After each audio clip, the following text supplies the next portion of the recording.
Coba tes tes. Suaranya keluar ya? Keluar, tes. Tes satu. Bagus Pak, keluar Pak, bagus Pak. Lanjut Pak. Terima kasih Pak Irwan. Tadi saya di halo-halo panitia katanya suaranya nggak keluar, padahal saya udah teriak-teriak di Pak Irwan. Mohon izin kami ulangi ya, Bapak Ibu sekalian, Pak Irwan. Kita mengenal Dr. PM ini secara formalnya adalah Direktur Bina Penyelenggaraan Jasa Konstruksi, Direktorat Jenderal Bina Konstruksi. Di tangan beliau lahir beberapa aturan yang sangat strategis di lingkungan Kementerian PUPR yang bisa kami bacakan.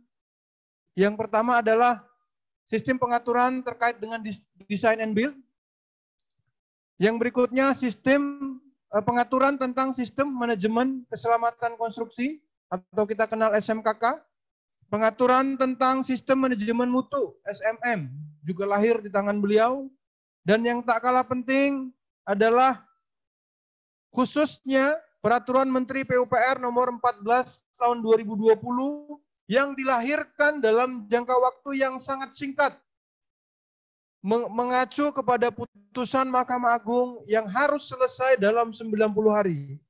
Tangan dingin beliau yang pernah menjadi wakil ketua LPJKN periode 2011 sampai 2015 ini mampu memimpin dan mengarahkan tim perumus untuk menyusun regulasi yang sangat berpengaruh terhadap pengadaan jasa konstruksi di Indonesia.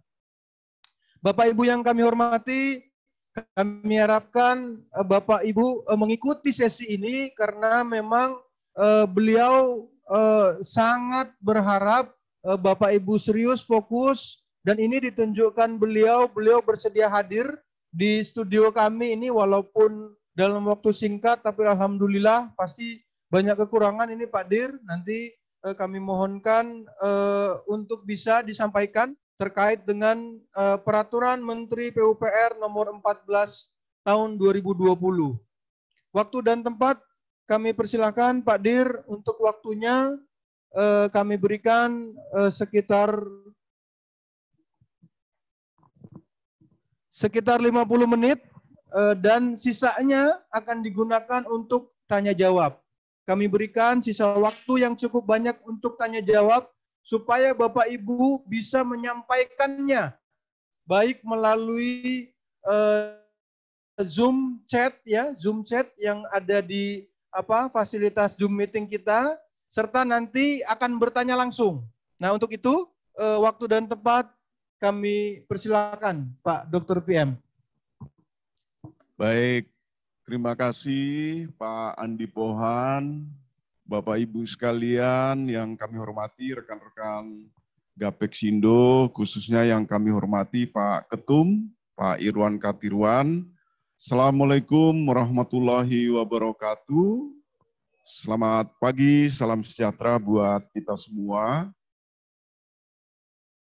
Bapak Ibu sekalian, saya ingin menyampaikan berbagai hal terkait tentang pokok-pokok perubahan menyangkut masalah Peraturan Menteri PUPR nomor 14 tahun 2020 gitu ya.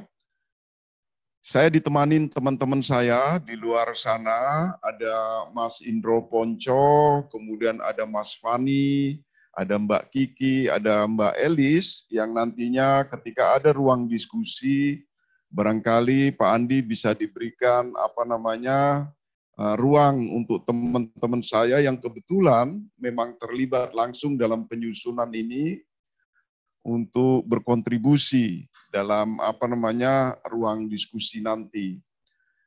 Bapak Ibu sekalian, kita 2 hari akan bicara tentang pemilihan pekerjaan konstruksi, kemudian 2 hari berikutnya akan bicara tentang memahami kontrak konstruksi.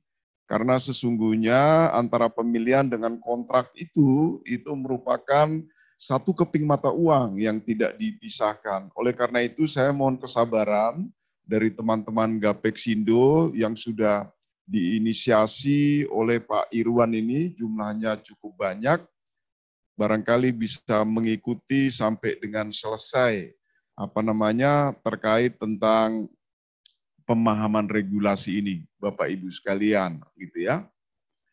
Karena saya tidak berandai-andai, Bapak Ibu sekalian, sesungguhnya di dalam leveling dengan menggunakan webinar ini, itu apa yang kami sampaikan atau nantinya teman-teman sampaikan, itu bisa diserap 10-15% saja, itu sudah sangat bagus sekali. 85%-nya harus dicari sendiri, karena di dalam Permen PUPR nomor 14 ini, ada 132 pasal, ada 31 buku gitu ya, dari 3 lampiran yang memang harus didalamin gitu. Sehingga saya tidak berandai-andai, sekali lagi, apa yang saya sampaikan, kemudian apa yang nanti teman-teman sampaikan, itu bisa diserap 10-15%, itu sudah sangat baik. Baik, Bapak Ibu sekalian, saya ingin memulai dari yang pertama. Pertama menyangkut masalah bisa saya dibantu teman-teman sekalian dibesarin, dienterkan di slideshow.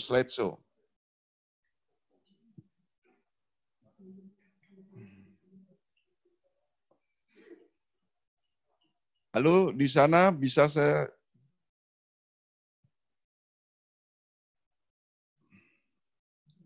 Mohon izin sebentar, Bapak Ibu sekalian. Oke ya. Ini enggak jalan lagi. Bisa di-enter? Oke.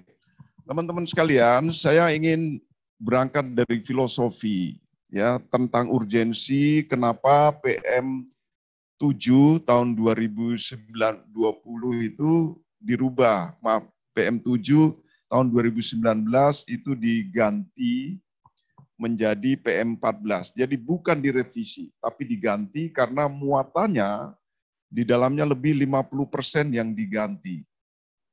Pertama, sama-sama kita ketahui ada putusan MA yang harus mengembalikan segmentasi kualifikasi kecil menjadi 2,5 miliar. Itu yang pertama. Yang kedua, ini menyangkut masalah pengadaan langsung. Yang dulu di BM 7 2019 itu belum diatur gitu ya, belum diatur terkait tentang pengadaan langsung. Begitu juga adanya Perpres 17 tahun 2019 terkait tentang percepatan pembangunan kesejahteraan di Papua dan Papua Barat itu belum diatur di dalam PM 7. Jadi saya ingin mengatakan ketika ada putusan MA untuk mengembalikan segmentasi kecil itu menjadi maksimal 2,5 miliar, ada blessing in disguise di sana. Di mana kita bisa mengatur atau memperbaiki yang belum diatur di dalam PM 7 tahun 2019. Jadi ini filosofinya Bapak Ibu sekalian. Itu.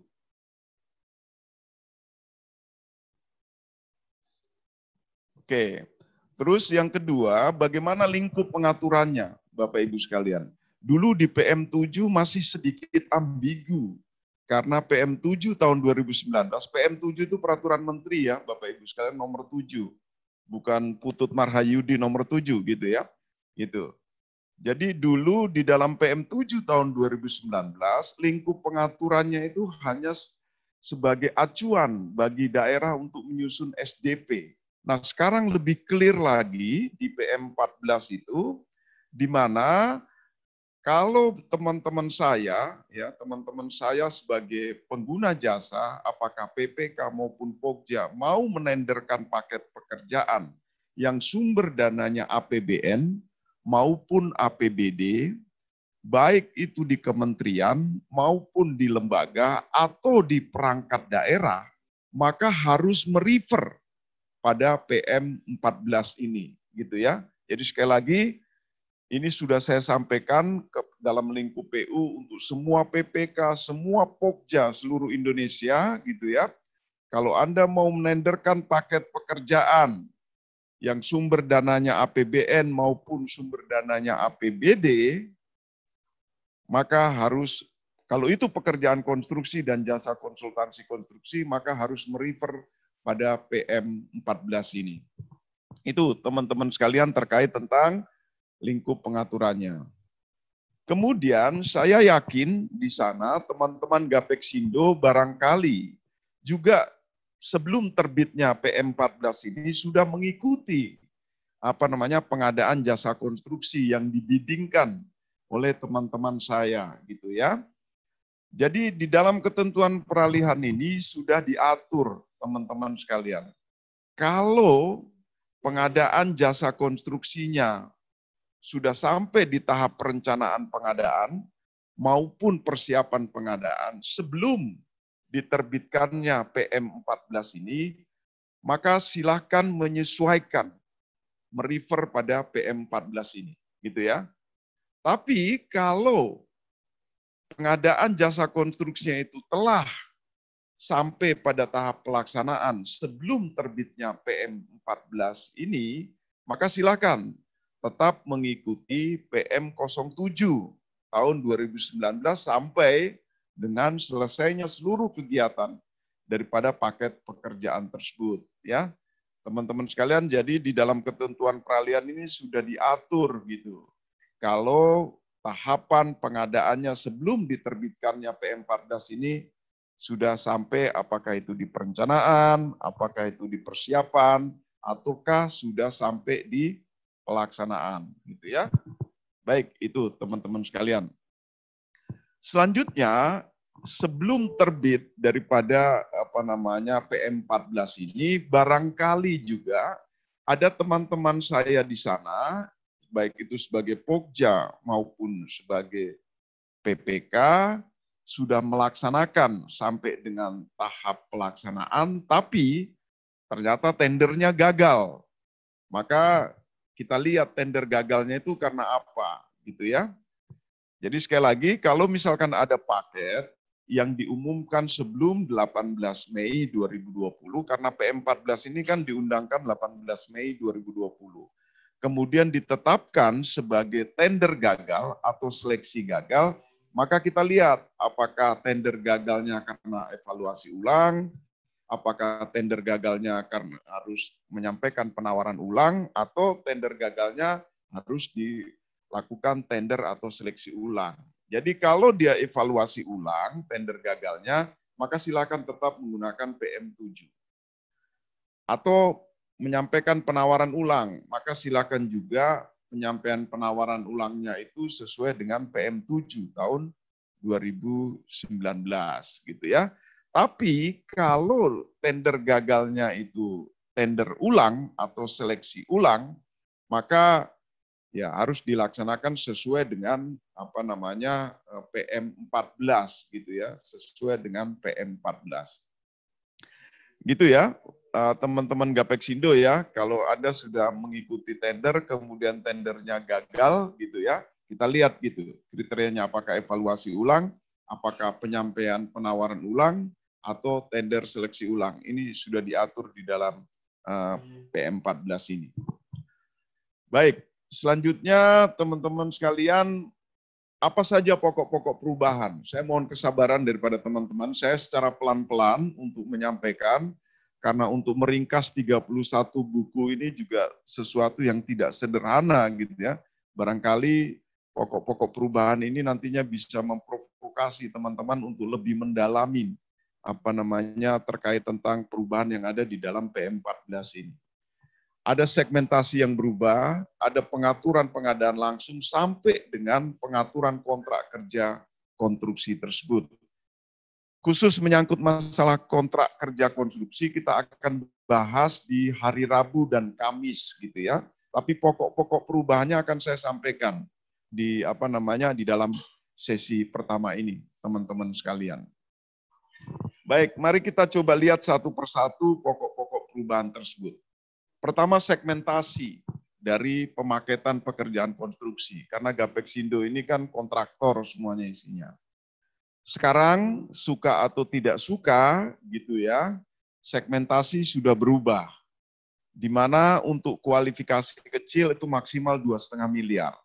Untuk kualifikasi menengah di atas 2,5 miliar sampai dengan 50 miliar. di atas 50 miliar sampai dengan 100 miliar itu untuk kualifikasi besar non BUMN gitu ya. Jadi sekali lagi di atas 50 miliar sampai dengan 100 miliar itu untuk kualifikasi besar non BUMN. Sedangkan di atas 100 miliar itu untuk kualifikasi besar baik itu BUMN maupun non BUMN. Jadi di dalam PM14 ini ada affirmative policy gitu ya. Ada kebijakan keberpihakan kepada non BUMN khususnya untuk kualifikasi besar, di mana ada pasar di sana diatur di atas 50 miliar sampai dengan 100 miliar itu untuk kualifikasi besar non BUMN. Itu terkait tentang segmentasi, teman-teman sekalian. Lalu kenapa hilang ininya? Kok hilang? Mohon maaf, ini ada trouble, Bapak Ibu sekalian, harusnya jangan dulu dikutak-atik, gitu.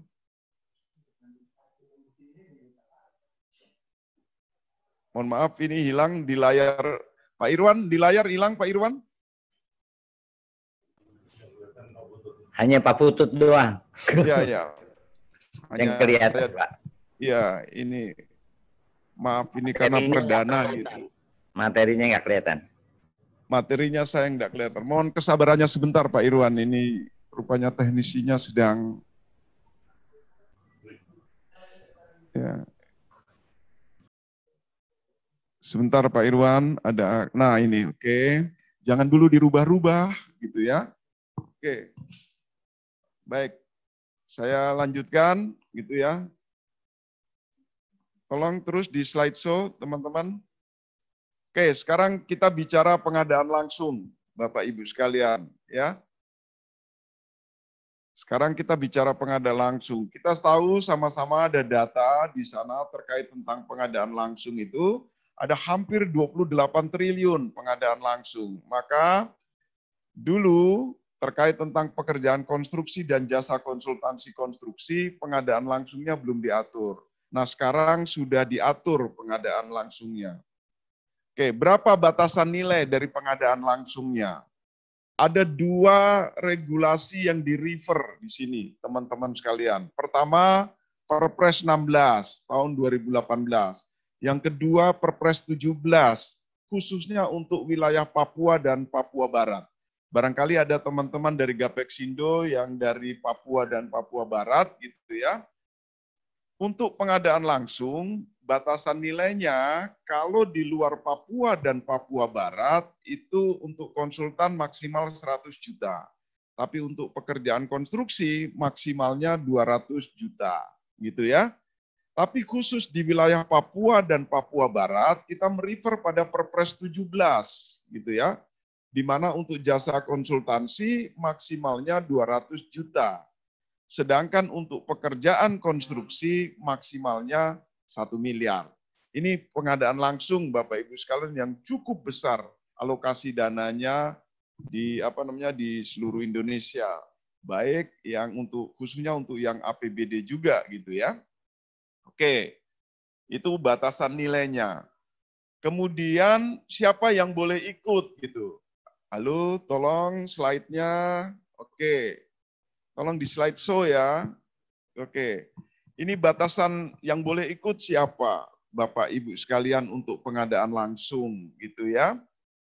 Jadi kalau untuk pengadaan langsung yang boleh ikut adalah orang perorangan dan atau badan usaha dengan kualifikasi kecil gitu ya. Jadi tidak boleh yang menengah, yang besar untuk ikut yang namanya pengadaan langsung. Jadi orang perorangan dan badan usaha kualifikasi kecil gitu ya, Bapak Ibu sekalian gitu. Ini untuk di luar Papua dan Papua Barat gitu ya, Bapak Ibu sekalian. Terus bagaimana kalau di Papua dan Papua Barat pengadaan langsungnya? Maka yang boleh ikut untuk pengadaan langsung di Papua dan Papua Barat adalah yang diutamakan untuk pelaku usaha orang asli Papua gitu ya. Jadi pengadaan langsung untuk di Papua dan Papua Barat diutamakan untuk pelaku usaha orang asli Papua. Bagaimana definisi pelaku usaha orang asli Papua? Bapak Ibu sekalian bisa lihat di Perpres 17. Kemudian kalau menyangkut masalah orang asli Papua, Bapak Ibu sekalian bisa lihat di Undang-Undang Otsus gitu ya. Itu Bapak Ibu sekalian terkait tentang pengadaan langsung, yang siapa yang boleh ikut dan berapa batasan nilainya. Kemudian kita bicara sekarang pengadaan jasa konstruksi secara umum gitu ya, bukan lagi pengadaan langsung. Kita mulai dari bagaimana di Provinsi Papua dan Papua Barat gitu ya. Jadi pengadaan jasa konstruksi di Papua dan Papua Barat itu dikenal yang namanya tender terbatas gitu ya. Dikenal dengan namanya tender terbatas gitu ya. Tender terbatas ini untuk paket pekerjaan di atas 1 miliar, paket pekerjaan 1 miliar sampai dengan 2,5 miliar. Dan pelakunya adalah pelaku usaha Papua gitu ya. Jadi untuk pengadaan jasa konstruksi di Papua dan Papua Barat gitu ya, untuk paket 1 miliar sampai dengan 2,5 miliar, yang boleh ikut untuk tender terbatas itu adalah pelaku usaha Papua. Tapi kemudian misalkan di dalam tender terbatas tersebut pelaku usaha Papua itu tidak memenuhi persyaratan, silakan dilakukan tender terbuka gitu ya.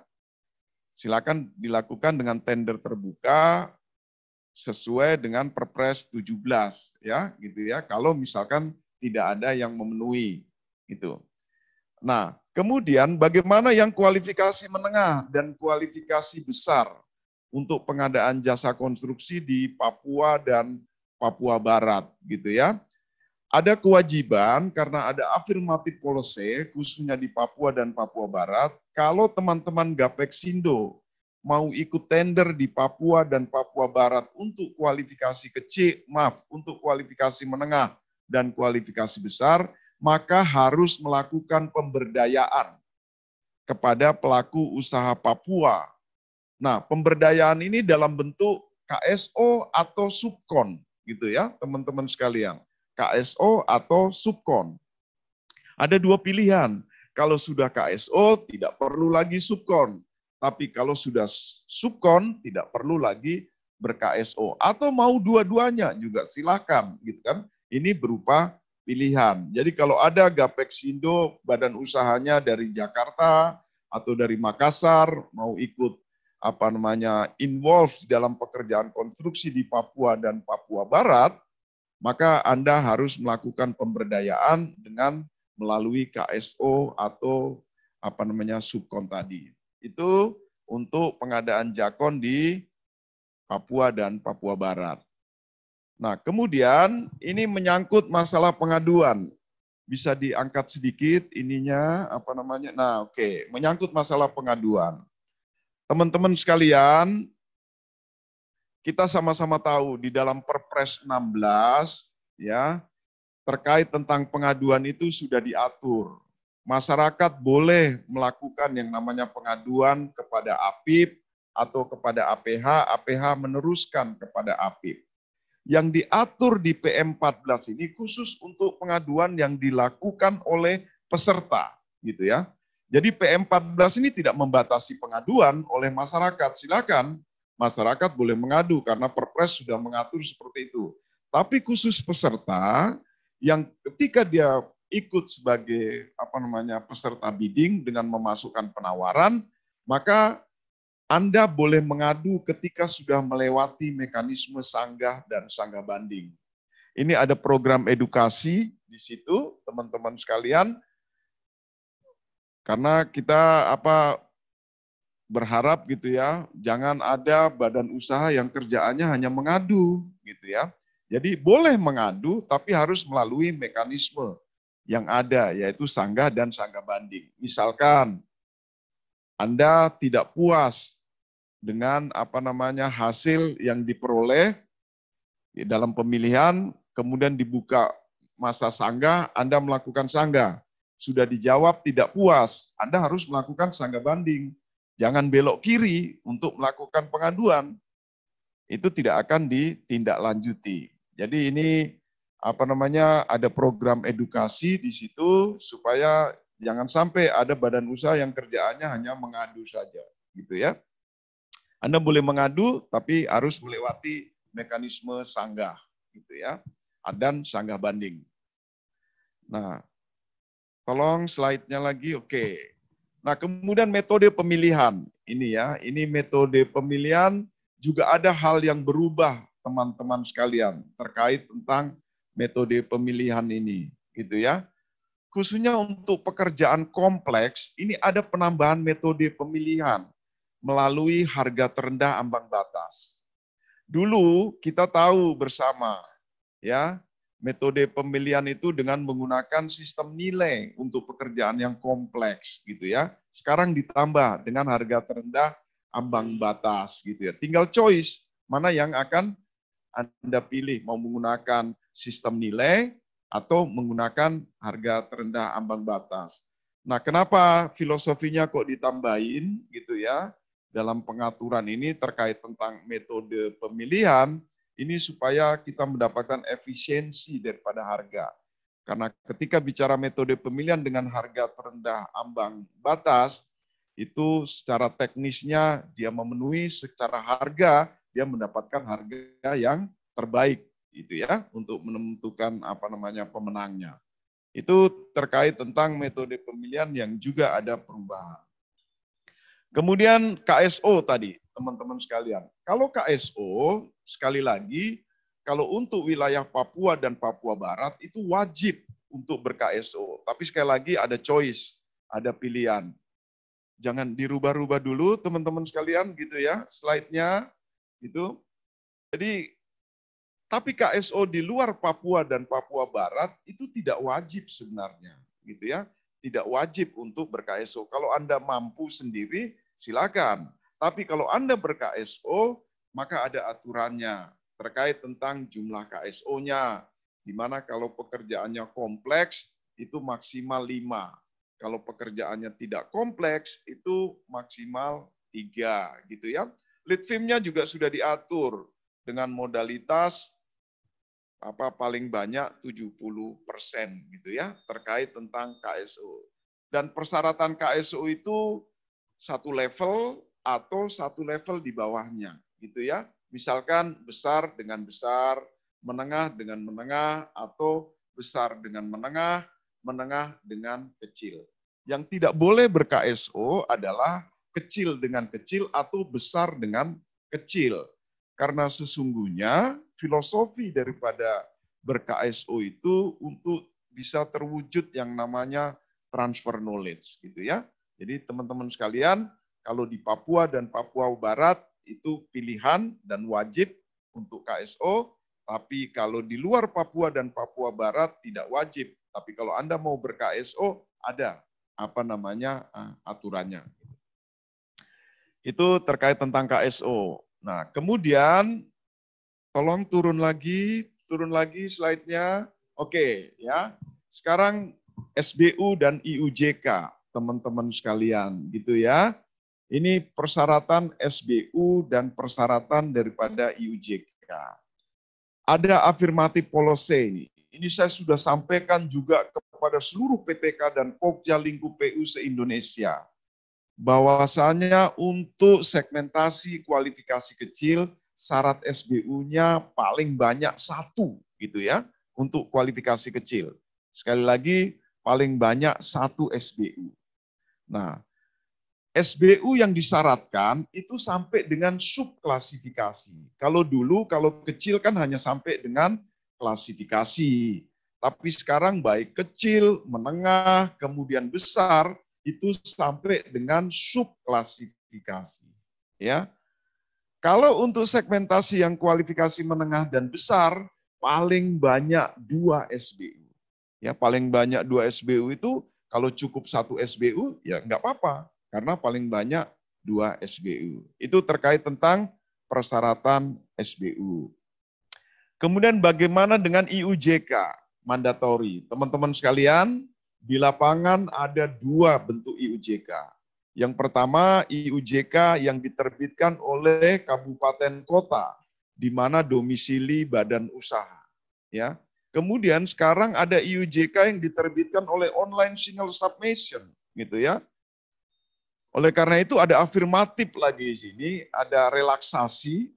Mohon maaf, kalau teman-teman Gapeksindo menggunakan IUJK yang diterbitkan oleh online single submission, kemudian belum berlaku efektif, masih boleh ketika memasukkan penawaran. Tapi ketika Anda menang, kemudian pada pre-award meeting di dalam rapat penunjukan penyedia, Anda harus sudah menunjukkan IUJK yang diterbitkan oleh OS tadi yang sudah berlaku efektif, gitu ya. Atau Anda masih menggunakan yang manual yang diterbitkan oleh kabupaten kota sejauh masih berlaku masa berlakunya.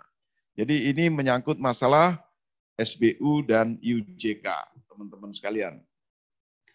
Kemudian ini menyangkut masalah persyaratan kemampuan dasar, ya, menyangkut masalah KD, teman-teman sekalian, gitu ya.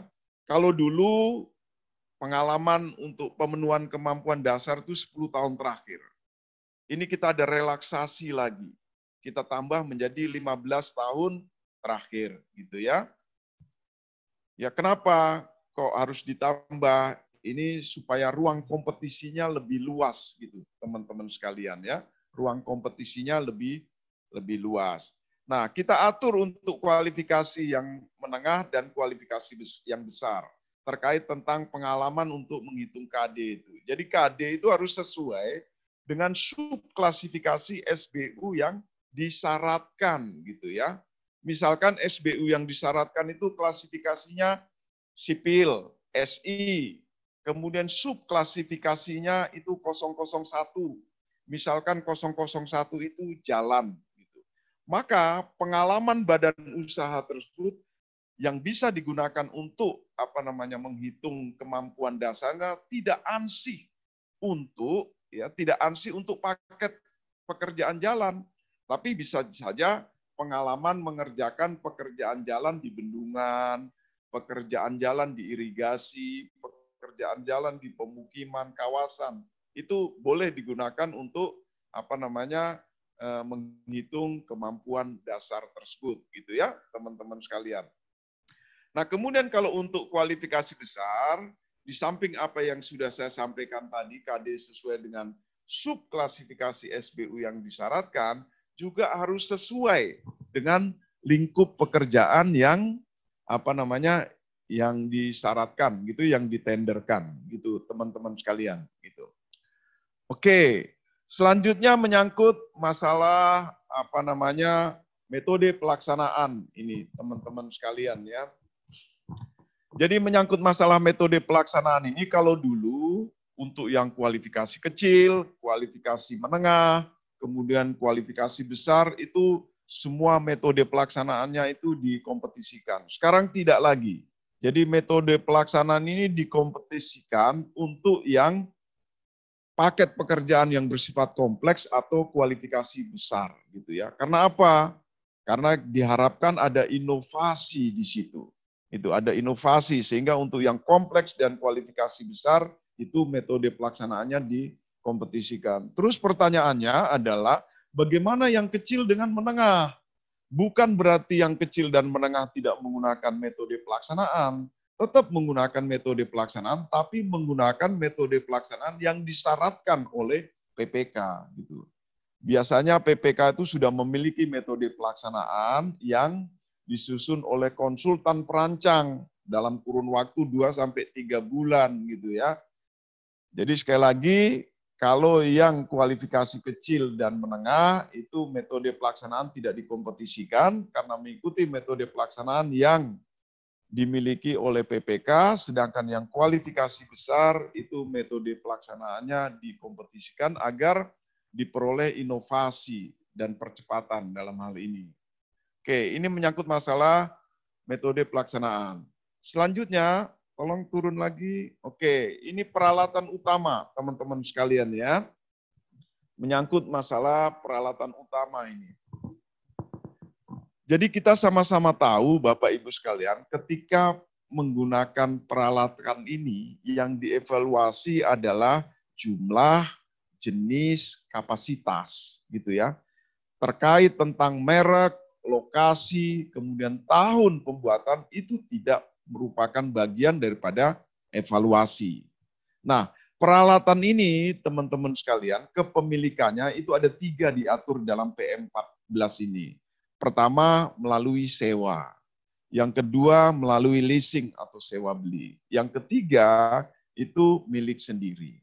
Nah, teman-teman saya Pokja ketika melakukan evaluasi terhadap kepemilikan dari peralatan ini, misalkan kalau sewa, maka harus ada bukti kebenaran daripada perjanjian sewa tersebut dan bukti kepemilikan atau penguasaan peralatan dari pemberi sewa, gitu ya, Bapak Ibu. Jadi tidak cukup hanya surat dukungan ketika kita bicara tentang peralatan ini. Karena apa? Karena ketika hanya berupa surat dukungan, ketika misalkan pemberi dukungannya akan mencabut, maka selesai. Tapi kalau sewa kan ada ikatan antara kedua belah pihak. Jadi tidak sewenang-wenangnya untuk dicabut. Kemudian kalau leasing, maka badan usaha tersebut harus bisa membuktikan pembayaran sewa belinya, apakah berupa invoice uang muka atau angsurannya. Gitu ya. Atau milik sendiri gitu ya. Kalau milik sendiri ada bukti kepemilikan peralatan gitu ya. Apakah itu dalam bentuk STNK, BPKB atau invoice daripada pembelian. Ini menyangkut masalah persyaratan peralatan utama. Kemudian personal manajerial, teman-teman sekalian. Ini juga mohon karena masih banyak kita temukan persoalan-persoalan di lapangan terkait tentang personil manajerial ini, teman-teman sekalian, gitu ya. Menyangkut masalah personil manajerial, gitu ya. Kalau untuk pemaketan usaha kecil, gitu ya, itu ada 2, gitu ya, personil manajerialnya yang dipersyaratkan. Pertama pelaksananya, kemudian yang menyangkut masalah keselamatan konstruksinya, apakah menggunakan ahli K3 atau petugas K3. Dan masing-masing itu hanya 1 orang per jabatan. Ya, sekali lagi ini juga sudah kami informasikan kepada seluruh PPK dan Pokja seluruh Indonesia ini, khususnya di lingkup PUPR. Tapi kalau untuk menengah dan besar, personil yang boleh dipersyaratkan itu ada 4, gitu ya. Apakah itu manajer proyek, apakah itu manajer teknik, apakah itu manajer keuangan, apakah dia keselamatan konstruksi, menyangkut apakah itu ahli K3 atau petugas K3, gitu ya, teman-teman sekalian. Khusus untuk kualifikasi besar, manajer tekniknya boleh 2 atau boleh lebih dari 1. Ya, teman-teman sekalian, karena biasanya memang untuk yang kualifikasi besar itu membutuhkan 2 subklasifikasi. Contoh misalkan membangun jalan, di tengah jalannya ada jembatan, maka kita perlu ahli jalan dan ahli jembatan. Jadi kalau untuk yang kualifikasi besar, manajer tekniknya boleh lebih daripada 1 orang, gitu ya, teman-teman sekalian, terkait tentang personel manajerial ini, gitu ya. Kemudian menyangkut masalah personil manajerial ini, kita bicara tentang kompetensi, gitu ya. Jadi untuk pekerjaan konstruksi itu terkait pendidikan dan jurusan itu tidak dipersyaratkan lagi. Jadi ada relaksasi lagi di sini, teman-teman sekalian, untuk pekerjaan konstruksi. Karena apa? Ketika teman-teman saya itu mencari yang namanya SKA atau SKT, itu dia sudah harus memenuhi persyaratan untuk mendapatkan sertifikat tersebut dari perspektif pendidikannya apa, kemudian jurusannya apa. Sehingga supaya tidak duplikasi gitu. Sehingga di dalam pekerjaan konstruksi tidak lagi mensyaratkan tingkat pendidikan dan jurusan gitu ya. Di sini hanya dibutuhkan pengalaman teman-teman sekalian gitu ya. Dan hanya mensyaratkan 1 SKA dan 1 SKT untuk tiap personil gitu. Tapi kalau untuk jasa konsultansi, pendidikan dan jurusan ini masih dipersyaratkan.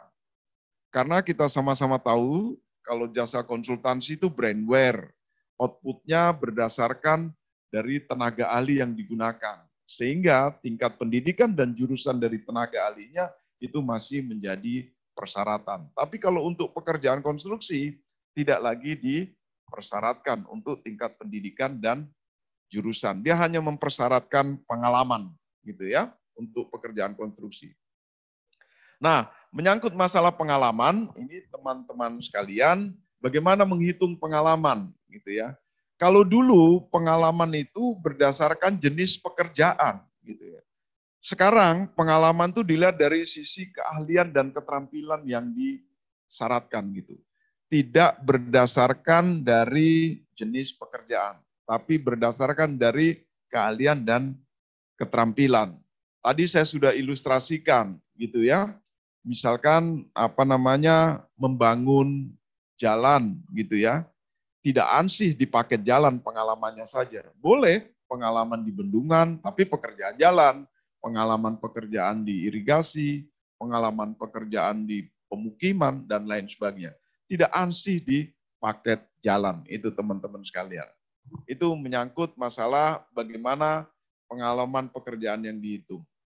Kemudian teman-teman sekalian gitu ya, terkait tentang pengalaman kerja ini bagaimana menghitungnya, bukan dihitung sejak diterbitkannya SKA maupun SKT. Tapi dihitung sejak dia lulus pendidikan atau minimal dengan memenuhi persyaratan ketika dia mencari SKA dan SKT. Barangkali ketika dia sebelum punya SKA, dia sudah punya pengalaman. Jadi ini juga ada relaksasi. Kemudian selanjutnya, teman-teman sekalian, ini menyangkut masalah pekerjaan yang disubkonkan.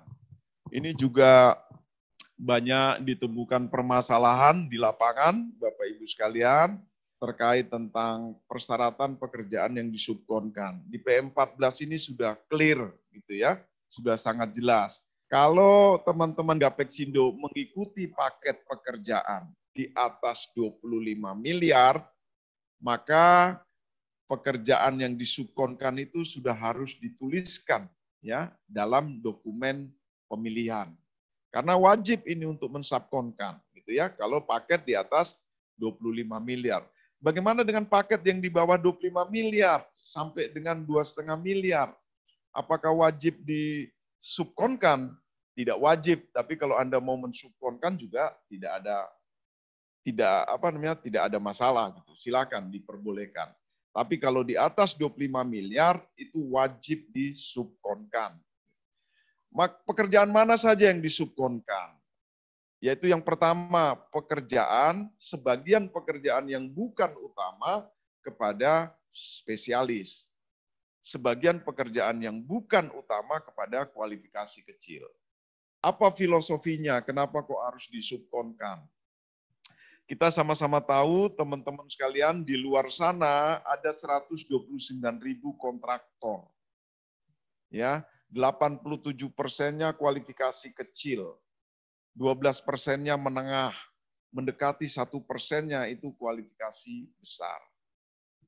Yang kedua, dari 129.000 kontraktor di luar sana, itu hampir average general, kontraktor general. Yang spesialis itu hanya 8 sampai dengan 9% gitu. Oleh karena itu, aturan ini sebenarnya untuk mendorong tumbuhnya spesialis-spesialis baru.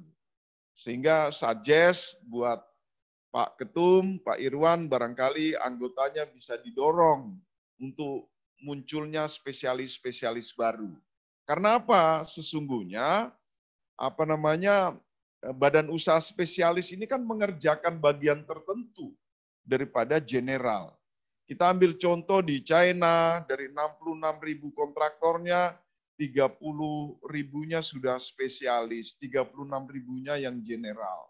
Sudah hampir 50-50. Karena tadi spesialis mengerjakan bagian tertentu daripada general dan aturannya sudah mengharuskan sebagian pekerjaan utama diberikan kepada subpenyedia spesialis. Begitu juga yang kualifikasi kecil yang sebagian pekerjaan bukan utama, gitu ya. Ini supaya apa? Supaya yang kecil-kecil ini bisa lebih berperan aktif lagi dalam pekerjaan konstruksi.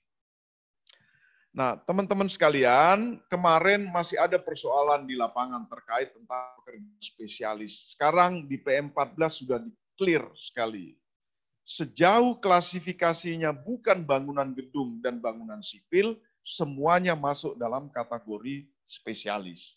Ini sudah clear sekali, Bapak Ibu sekalian. Sekali lagi saya ingatkan, kalau selain klasifikasi sipil dan klasifikasi bangunan gedung, itu semuanya masuk dalam kategori spesialis. Jadi spesialis itu tidak hanya SP saja kodenya.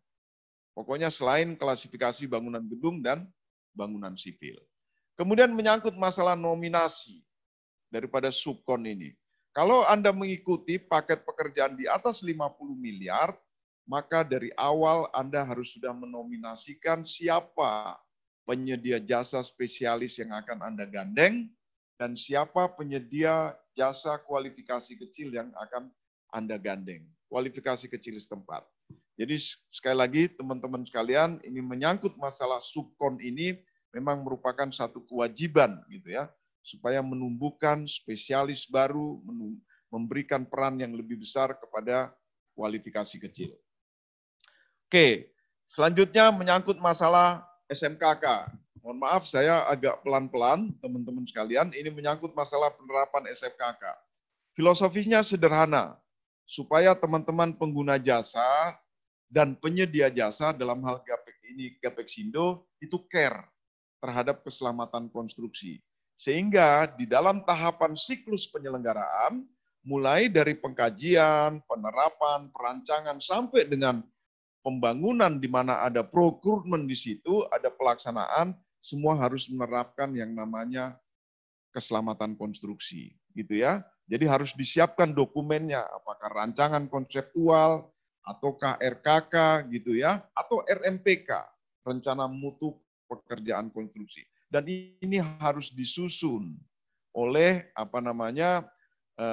yang ahli gitu ya, apakah ahli K3 atau petugas K3 untuk pekerjaan konstruksi. Jadi sekali lagi teman-teman suka atau tidak suka dalam rangka untuk peduli terhadap keselamatan konstruksi di dalam PM14 ini sudah diatur terkait tentang dokumen penerapan daripada SMKK. Oke. Bagaimana melakukan evaluasinya? Tolong slide-nya teman-teman turun dulu ya. Oke ya. Ini evaluasi teknisnya daripada RKK. Saya ingin sampaikan kepada teman-teman sekalian di Gapexindo, isi daripada RKK tidak dievaluasi gitu ya. Karena ini program edukasi teman-teman sekalian gitu ya. Ini untuk pekerjaan konstruksi gitu ya. Sekali lagi isi RKK tidak dievaluasi terkait isi RKK. Dan dalam melakukan evaluasi terhadap RKK yang ada di dalam LDP maupun LDK-nya ini, teman-teman masih menggunakan template gitu ya.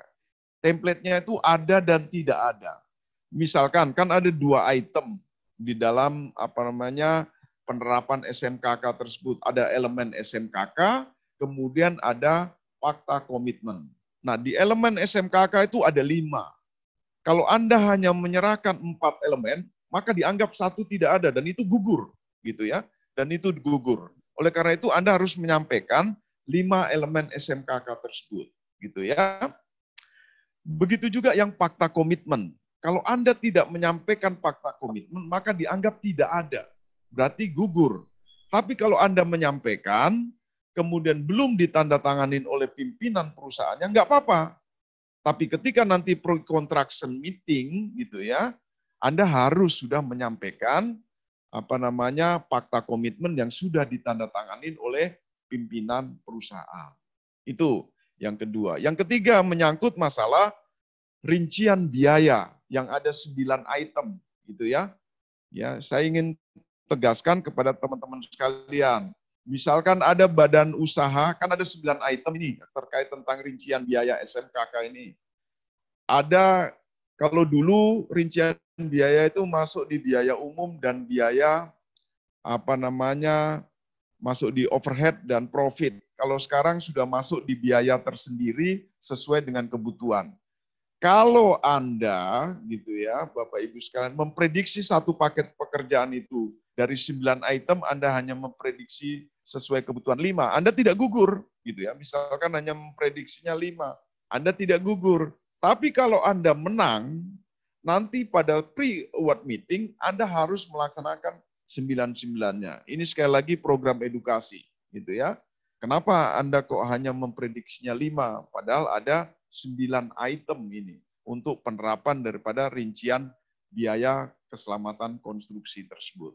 Ya, itu Bapak Ibu sekalian terkait tentang evaluasi tekniknya. Sekali lagi isi RKK-nya tidak dievaluasi. Kami sedang menyiapkan mudah-mudahan dalam waktu dekat keluar SE untuk lebih menjelaskan tentang penerapan daripada keselamatan konstruksi ini, teman-teman sekalian. Karena di luar sana banyak ditemukan permasalahan terkait tentang RKK ini. Tapi secara makro seperti itu. Nah, kemudian river auction, teman-teman sekalian, gitu ya. Jadi river auction tidak diberlakukan di dalam pekerjaan konstruksi dan jasa konsultansi konstruksi. Karena apa? Karena rincian komponen daripada river auction untuk rincian komponen di pekerjaan konstruksi dan jasa konsultansi itu berbeda dengan komponen atau rincian komponen di pengadaan barang. Oleh karena itu river auction ini tidak diberlakukan lagi dan sudah diatur secara tegas dalam P14. Tapi kemudian misalkan diperoleh gitu ya, ada 2 peserta, dia lulus administrasi, teknis, dan kualifikasi, terus bagaimana menentukan pemenangnya? Nah, teman-teman Pokja dalam menentukan pemenangnya itu kita lihat metode evaluasinya seperti apa. Apakah harga terendah sistem gugur, apakah harga terendah ambang batas. Kalau dia harga terendah sistem gugur dan harga terendah ambang batas, maka pemenangnya adalah yang harga terendah. Tapi kalau sistem nilai, gitu, maka pemenangnya kombinasi antara teknis dan harga. Jadi sekali lagi, river auction tidak diberlakukan di pekerjaan konstruksi dan jasa konsultansi konstruksi. Oke, kemudian persyaratan tambahan, teman-teman sekalian. Jadi sekali lagi, ini juga sebenarnya filosofinya sederhana. Kenapa kita mengatur di dalam PM14 ini menyangkut masalah persyaratan tambahan. Supaya teman-teman saya sebagai Pokja itu tidak seenaknya untuk menambahkan persyaratan. Itu filosofi sederhananya seperti itu. Tapi bukan berarti tidak boleh menambah persyaratan. Boleh menambahkan persyaratan. Baik itu persyaratan kualifikasi maupun persyaratan teknis. Silakan, boleh menambahkan. Dengan catatan, harus per paket pekerjaan. Yang kedua, harus disetujui oleh pejabat tinggi madya kalau sumber dananya APBN. Tapi kalau sumber dananya APBD, itu harus disetujui oleh 2 pejabat tinggi pratama. Yaitu pertama, pejabat tinggi pratama perangkat daerah yang membidangi jasa konstruksi. Yang kedua, pejabat tinggi pratama perangkat daerah yang membidangi pengawasan. Dalam hal ini APIP. Supaya apa, teman-teman sekalian? Supaya ada check and balance, gitu ya. Jadi itu terkait tentang persyaratan tambahan, Bapak Ibu sekalian. Kemudian Bapak Ibu sekalian menyangkut masalah penolakan. Ini tolong dinaikkan lagi, oke ya. Ini penolakan PPK. Ini yang terjadi di lapangan, Bapak Ibu sekalian, gitu ya. Sering terjadi penolakan PPK atas hasil Pokja gitu ya. Nah, kalau dulu memang tidak dibatasi penolakan itu. Sekarang sudah dibatasi penolakan itu, ya. Dari 3 perspektif gitu ya. Pembatasannya dari 3 perspektif. Misalkan dari perspektif dokumen pemilihan gitu ya. Penolakan itu dari perspektif dokumen pemilihan misalkan. Misalkan PPK menemukan di dalam dokumen pemilihan itu ada kesalahan atau tidak sesuai dengan peraturan yang ada. Misalkan tadi menambahkan persyaratan tapi tidak ada persetujuan dari pejabat tinggi madya atau pratama, maka boleh PPK menolak, gitu ya. Itu. Tapi kemudian misalkan ada lagi di dalam proses pelaksanaan, gitu ya, PPK menemukan gitu. Ada badan usaha yang menawar di bawah 80%, tapi tidak dilakukan analisa kewajaran harga, dia dimenangkan. Maka boleh PPK untuk melakukan penolakan, gitu ya. Kemudian yang ketiga, dari perspektif dokumen penawaran dan data kualifikasinya. Misalkan PPK menemukan di daftar isian itu tidak sesuai dengan dokumen yang dipersyaratkan. Misalkan disyaratkan BG 001, tapi di data kualifikasi gitu ya, atau di dokumen penawarannya itu BG 006. Nah, ini PPK boleh menolak karena tidak sesuai. Jadi sekali lagi, dulu penolakan ini tidak diatur. Sekarang sudah dibatasi dari 3 perspektif ini. Itu terkait tentang penolakan PPK terhadap hasil daripada Pokja. Kemudian pre-award meeting ini, tolong turunkan sedikit, ya oke ya. Pre-award meeting atau rapat persiapan penunjukan penyedia, teman-teman sekalian, gitu ya. Jadi kita sama-sama tahu di dalam pemilihan itu kan ada dimensi tender, seleksi, kemudian ada dimensi kontrak. Nah, ketika bicara dimensi kontrak, di situ ada pre-award meeting atau rapat persiapan penunjukan penyedia. Nah, ini wilayahnya PPK. PPK mengundang pemenang, tidak perlu lagi mengundang Pokja, gitu ya, karena tugas Pokja sudah selesai. Apa yang dilakukan di dalam pre-award meeting atau rapat persiapan penunjukan penyedia? Pembuktian daripada kualifikasi dan pembuktian daripada sertifikasi. Dan ini tanpa menghadirkan personil yang bersangkutan. Saya sudah sampaikan juga ini, Bapak Ibu sekalian, kepada semua teman-teman PPK dan Pokja di lingkup PU di seluruh Indonesia. Tidak harus menghadirkan personil yang bersangkutan terkait tentang pembuktian tersebut. Kalau Anda tidak percaya atau ragu, silakan menelpon kepada penerbit daripada sertifikat tersebut. Gitu. Oke, itu terkait tentang PAM atau pre-award meeting.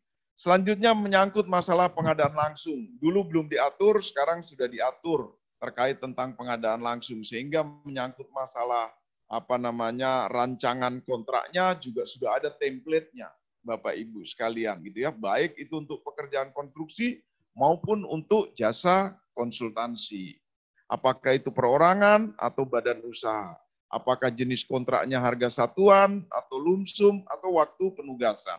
Ini sudah ada template-nya, standar kontrak untuk pengadaan langsungnya. Silakan nanti bisa didalami di dalam 31 buku tersebut. Kemudian surat perjanjian ini, teman-teman sekalian ya, menyangkut masalah surat perjanjian. Ini juga banyak sekali perubahan-perubahan menyangkut masalah surat perjanjian. Sehingga teman-teman sekalian kita atur di dalam PM14 ini, menyangkut masalah isi perjanjian tersebut kalau ada perubahan. Baik itu perubahannya di jasa konsultansi maupun perubahannya di pekerjaan konstruksi, gitu ya. Itu kita atur di dalam PM14 ini. Nah, saya ingin sampaikan seperti ini, teman-teman sekalian, gitu ya. Kalau dulu itu terkait tentang misalkan penandatanganan kontrak, gitu ya, menyangkut masalah penandatanganan kontrak di dalam surat perjanjian itu, sekarang di Perpres 16 itu ada diksi, di mana yang menandatangani kontrak itu ditulis itu pengguna jasa, gitu ya. Nah, pendefinisian daripada pengguna jasa itu kan ada PPK, ada PA, ada KPA, gitu. Nah, dulu yang menandatangani kontrak itu PPK, gitu kan. Nah, sekarang sudah menggunakan diksi pengguna jasa. Tapi bukan berarti PPK tidak boleh menandatangani kontrak, boleh. Cuman harus ada persetujuan dari PA dan KPA. Itu mengikuti diksi Perpres 16. Karena sesungguhnya penugasan PA KPA kepada PPK itu ada 2. penugasan dia sebagai PPK, kemudian penugasan dia sebagai penanda tangan kontrak gitu ya. Jadi silakan sejauh ada persetujuan daripada PA dan KPA tersebut. Kemudian menyangkut masalah hierarki kontrak ini